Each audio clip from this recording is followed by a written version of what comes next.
commencé à prier. J'ai dit, Saint-Esprit, s'il te plaît, révèle-moi. Révèle-moi cette portion des paroles. Je veux te comprendre. Je veux comprendre ce que tu as me dit. Je vous assure, les amis, ce jour j'ai écrit 7 à 8 pages parce qu'il m'avait détaillé verset par verset. Il m'avait détaillé tout ce que je devais savoir. En résumé, c'était on te croit vivante parce que tu es là, tu marches, tu fais tout, on te voit, mais tu es morte. Tu es morte parce que tu n'as pas de communion avec le Saint-Esprit. Je suis rentrée à ses pieds, mais pas d'occasion pour m'exprimer. Il me dit, cache-toi. Cache-toi dans la prière, cache-toi dans ma présence. J'ai donc obéi au Seigneur. Et je me suis inscrite pour la 3e fois, je dis bien 3e fois, à la formation des disciples passionnés de Dieu, les amis. C'était une bataille, et je devais remporter cette victoire quand même.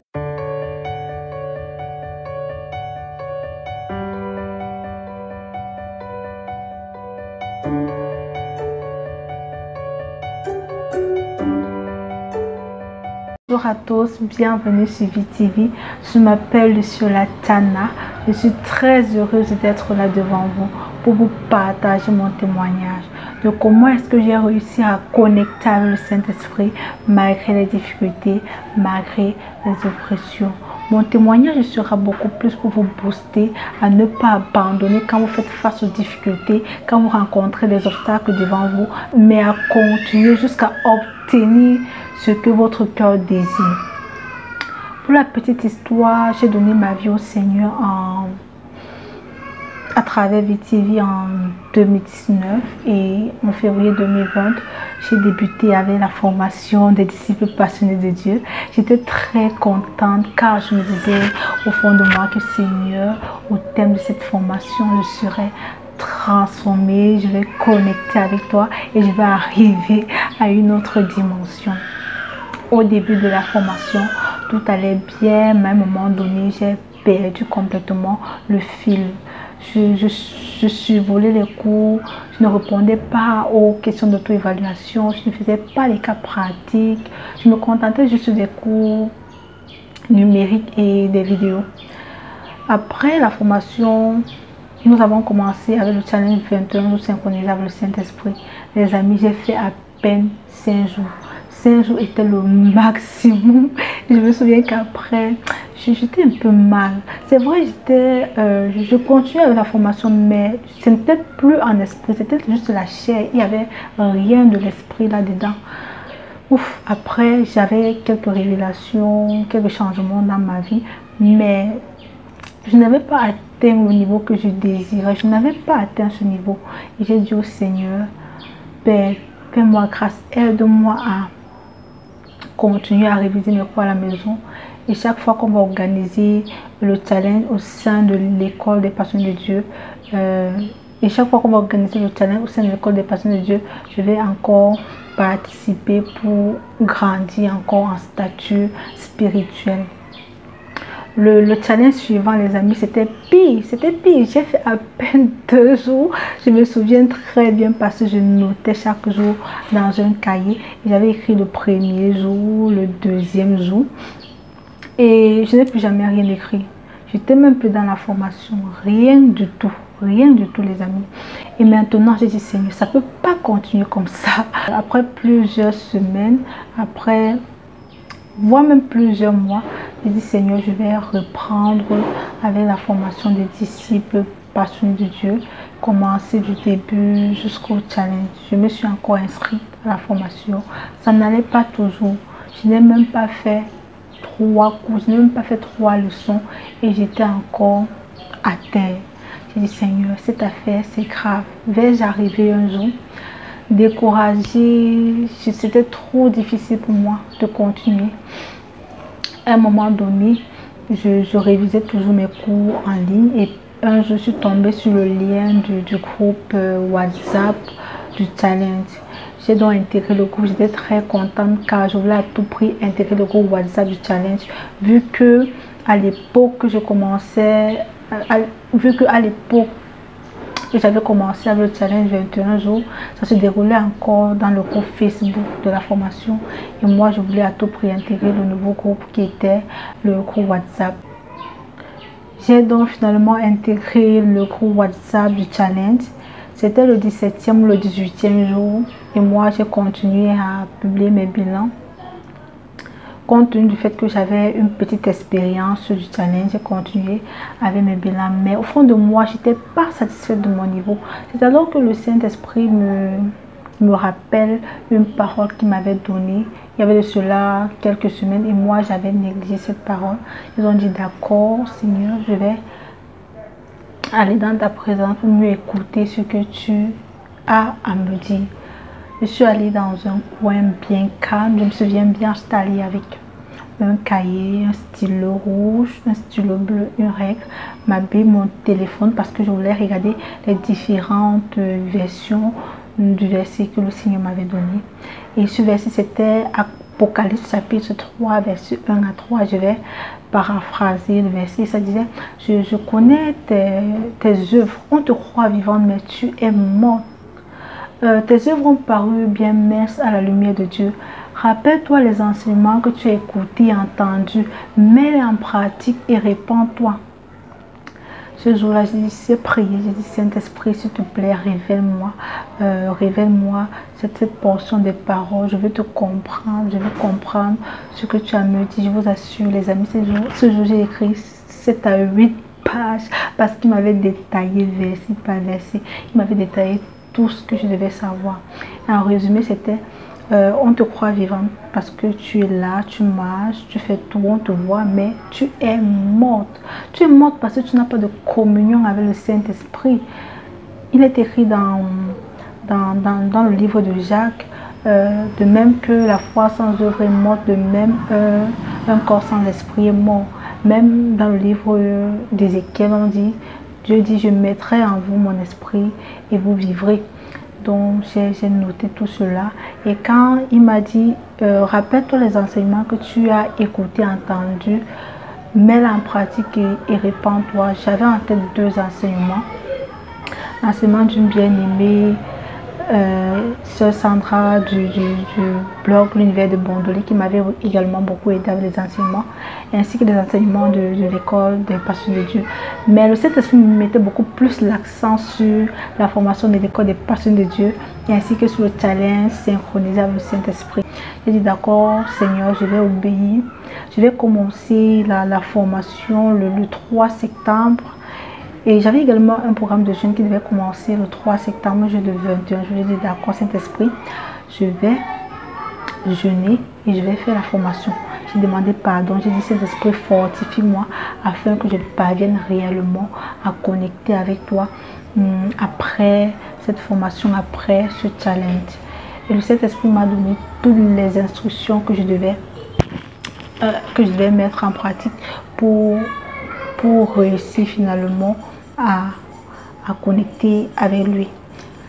Il m'a dit premièrement, pas de publication Facebook, WhatsApp, tu ne vas pas regarder les statuts, tu ne vas plus répondre aux messages qu'on t'envoie, peut-être bonjour, comment vas-tu, c'est terminé. Uniquement si c'est urgent, uniquement si l'appel est urgent ou si le message est urgent. Il avait mis dans mon cœur une chanson du pasteur Adams qui dit cache-toi. Et la parole qui m'avait beaucoup marqué dans cette chanson, c'était il m'appelait, je le sais, ce feu brûle en moi. Je suis rentrée à ses pieds, mais pas d'occasion pour m'exprimer. Il me dit cache-toi, cache-toi dans la prière, cache-toi dans ma présence. J'ai donc obéi au Seigneur et je me suis inscrite pour la 3e fois, je dis bien 3e fois, à l'école, à la formation des disciples passionnés de Dieu, les amis. C'était une bataille, et je devais remporter cette victoire quand même. Je me suis inscrite pour la 3e fois à la formation des disciples passionnés de Dieu. Et j'ai commencé la formation ainsi que le jeûne. Tout allait très bien. J'ai fait 21 jours de jeûne. Et après, le Seigneur m'a dit, tu vas continuer jusqu'à la fin de la formation ainsi que du challenge. J'ai continué, ça faisait déjà 5 semaines, donc 35 jours. Et le Seigneur m'a encore mis à cœur, tu vas continuer jusqu'à 40 jours. Je jeûnais de 6h à 18h. J'ai continué, j'ai donc fait ces 40 jours, les amis. Je vous assure, cette fois-ci, c'était authentique. J'ai eu la révélation de mon appel. J'ai eu la grâce de faire partie du staff VTV. Je n'avais pas obéi au Seigneur. Je ne serais pas là devant vous pour vous partager certainement mon témoignage. J'ai aussi une parole pour mon année et chaque jour je vois cette parole s'accomplir dans ma vie au quotidien. Il y a eu plein de trucs dont j'oublie même certaines choses. C'était juste extraordinaire. Et en plus de cela, j'ai fait tout. Donc j'ai commencé la formation du chapitre 1 jusqu'au challenge sans rien rater, les amis. J'ai fait toutes les questions d'auto-évaluation, tous les cas pratiques dans un cahier. Je notais tout. Je me suis comportée comme si je n'avais jamais fait la formation, comme si je n'avais jamais fait le challenge. Et tout allait très. J'ai dit, les amis, j'ai tout fait, disons à 95%, contrairement aux autres fois que je faisais à peine 30%, 40%. Cette fois-ci, c'était juste waouh, parce que j'étais allée avec la parole que le Seigneur m'avait donnée. J'étais allée avec sa parole et il m'a soutenue. C'était pas du tout facile pour moi, mais j'étais portée par le Seigneur, j'étais portée par le Saint-Esprit et j'ai finalement réussi. Oh, j'ai béni le Seigneur. Et je me souviens que pendant le challenge, j'étais à l'auto-école et quelques jours avant d'aller faire l'examen théorique, notre moniteur nous avait appelé disant que il a quelques conseils à nous donner avant de composer. Nous sommes allés, mais ce conseil était à l'encontre de la volonté de Dieu. Et comme j'étais quelqu'un de timide, je ne voulais pas parler. C'est pour ça qu'il m'a dit, j'ai dit, monsieur, je suis vraiment désolée, mais je ne peux pas appliquer ce que vous me dites pour réussir à mon examen. Je ne peux pas le faire. Et je me suis dit à moi-même, je ne suis pas la vitrine de Satan, je suis la vitrine de Dieu, je suis la vitrine du Saint-Esprit. Il m'a dit, tu vas échouer. C'est vrai, j'étais un peu bouleversée, mais quand je suis arrivée à la maison, j'ai prié, j'ai dit, jamais Seigneur, je ne peux pas échouer.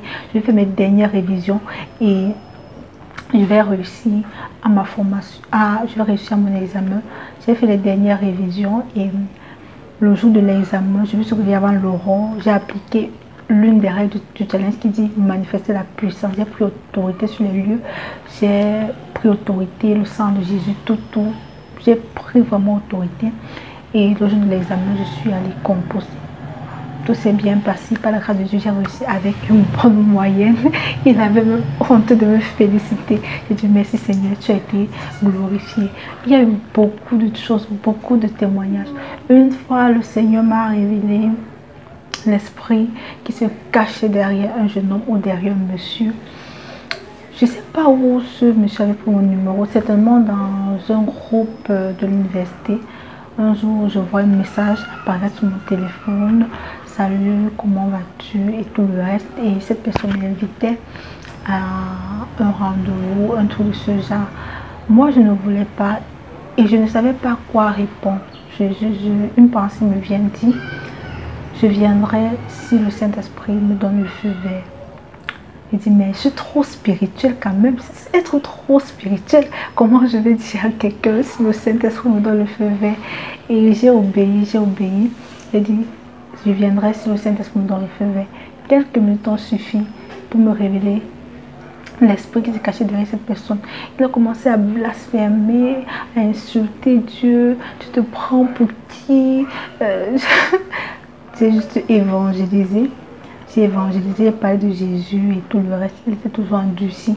Il m'envoyait des images occultes, sorcellerie, je ne sais pas, bizarre, vraiment.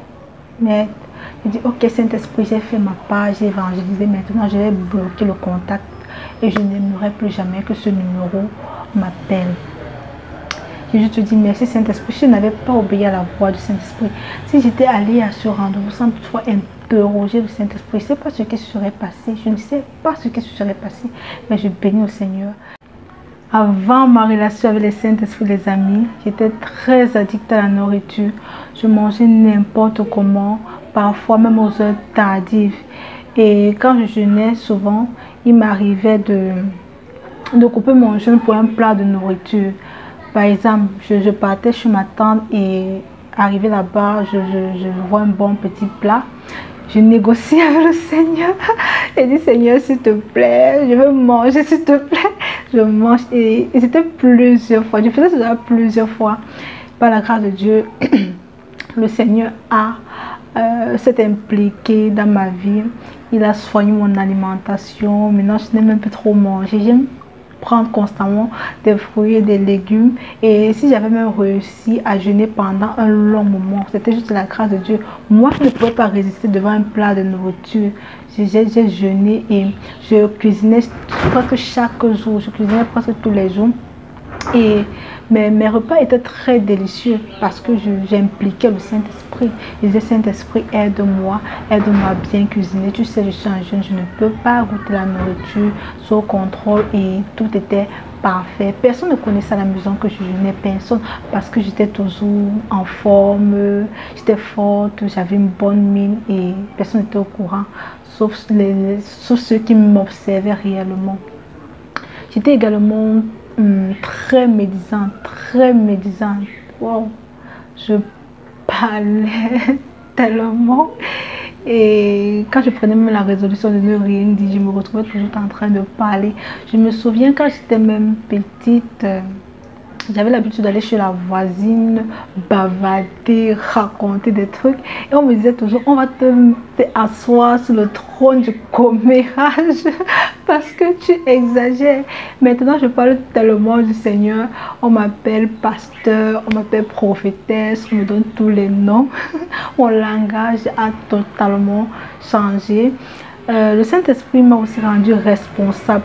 Moi qui avais pour habitude de contacter certains chrétiens pour me soutenir dans la prière, maintenant je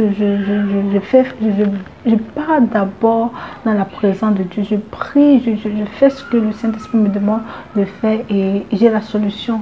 Pourtant avant je négligeais même le Saint-Esprit, je courais seulement pour aller contacter les aînés dans la foi et tout le reste. Le Saint-Esprit également m'a coupé de la télévision. J'étais la reine de la télé, accro aux séries télévisées, en l'occurrence de novelas. Je regardais tellement les séries télévisées et je zappais mes heures de prière. Je zappais mes heures de prière pour une série. Les amis, c'était grave. Je zappais mes heures de prière pour une série. C'était très grave. Maintenant, je ne regarde même plus la télé. Ça ne me dit plus absolument rien. Donc, le Saint-Esprit est juste merveilleux. Il intervient dans tous les domaines de ma vie, dans tous les domaines. Il me dit comment utiliser mon téléphone. Tu ne veux pas passer trop de temps au téléphone. Non. Tu ne vas pas répondre à ce message, non. Tu ne vas pas regarder YouTube cette semaine, non. Et mon téléphone avait pris la place de Dieu dans ma vie. Je mettais l'accent sur les prédications en ligne, sur les vidéos en ligne. Certes, ce n'était pas des vidéos du monde, quoi. C'était des vidéos chrétiennes, mais je n'appréciais pas du tout cela parce que je pouvais passer 5 heures de temps sur les réseaux sociaux et à peine 1 heure de temps dans la prière et dans la méditation de la parole, ce qui n'est pas bien. Maintenant, je prie, Saint-Esprit, est-ce que je peux regarder telle prédication? Est-ce que je peux regarder telle vidéo? C'est vrai que parfois, je m'égare un peu, mais je prends quand même conscience et j'obéis au Saint-Esprit. J'étais très timide, j'avais peur, j'avais honte. Même quand le Seigneur me demandait de prier pour quelqu'un, c'était difficile pour moi. Je m'avais rendu visite à un malade. J'écoute, prie. J'ai honte, je ne veux pas prier. J'ai peur du regard des autres. Mais le Seigneur m'a libéré de tout cela. Face à une situation, quand la peur vient, quand la timidité vient, quand la honte vient, je dis, mais Luciole, qui es-tu? Tu n'es pas Luciole physique. Ce n'est plus toi qui vis, mais c'est Christ qui vit en toi. Je me saisis de mon identité en Christ, de ma position spirituelle et j'agis. Et chaque fois que je fais cela, je mets de côté la honte, la peur ou alors la timidité et je passe directement à l'action. Donc mes bien-aimés, je vous invite réellement à payer le prix qu'il faut pour connecter avec le Saint-Esprit. Ne vous découragez pas, il y aura toujours les difficultés. Ou même vous avez entendu mon témoignage, comment est-ce que depuis février 2026, c'est en septembre 2021 que je parviens à connecter avec le Saint-Esprit. Disons 1 an et demi, presque 2 années que je parviens à connecter avec le Saint-Esprit, que je parviens à réussir le challenge 21 jours. C'était pas du tout facile, mais j'ai dit, je ne peux pas abandonner. Et au fond de moi, j'avais cette soif-là, ce désir ardent de connaître le Saint-Esprit. Je pleurais souvent, j'étais tellement mal. Je voulais juste la présence, je voulais juste être une amie intime du Seigneur. C'est vrai que je ne suis pas encore arrivée au haut niveau, mais je suis très fière quand même d'avoir remporté la victoire. Et chaque jour, je chemine avec le Saint-Esprit. Donc les amis, n'abandonnez pas, ne vous découragez pas. Cherchez à connecter avec le Saint-Esprit. Et quand bien même vous allez réussir à connecter avec lui, travaillez au quotidien pour maintenir cette relation. Parce que le diable n'est pas content. On dit le diable rôde comme un lion rugissant. Il n'est pas du tout content. Chaque jour, tu dois travailler à cette relation. Travailler pour maintenir cette relation. Ce n'est pas facile. Moi également, j'ai fait beaucoup de sacrifices pour y arriver. Peut-être pour certaines personnes, dès la première formation, ils ont vite connecté. Mais pour moi, ce n'était pas le cas. J'avais les oppressions, l'assouplissement spirituel, tout ça. Mais Dieu ne m'a pas abandonné. Donc les amis, beaucoup de courage. Le Saint-Esprit est réel. C'est une personne, il console les cœurs brisés. Il prend soin de nous. Donc je vous invite vraiment à connecter avec lui. Une fois, je recevais les images, les notifications un peu dans mon téléphone. Et chaque fois quand je voyais la notification, je coulissais rapidement. Et chaque jour, c'était la même chose, les mêmes notifications un peu, voire même impudiques. Je dis, mais Seigneur, quelle est cette histoire? J'ai pris autorité. J'ai dit, jamais, je ne veux plus jamais voir ces notifications dans mon téléphone. Plus jamais, qu'on ne m'envoie plus jamais des notifications de ce genre. Depuis ce jour jusqu'à présent, je n'ai plus jamais reçu des notifications comme cela. Le Saint-Esprit est présent. Si tu n'invoques pas, si tu ne fais pas appel au Saint-Esprit, il ne va pas intervenir dans ta situation. J'ai manifesté la puissance et le Saint-Esprit a agi. Maintenant, je suis toujours joyeuse. Je rends grâce pour tout. Même quand je pleure, je dis Seigneur, merci. Je ne comprends pas, c'est dur. Je pleure, je suis les larmes. Puis le Saint-Esprit vous localisez et vous donnez la grâce de réellement connecter avec lui. Vous n'allez pas surtout regretter. Alors que le Seigneur vous bénisse. Merci.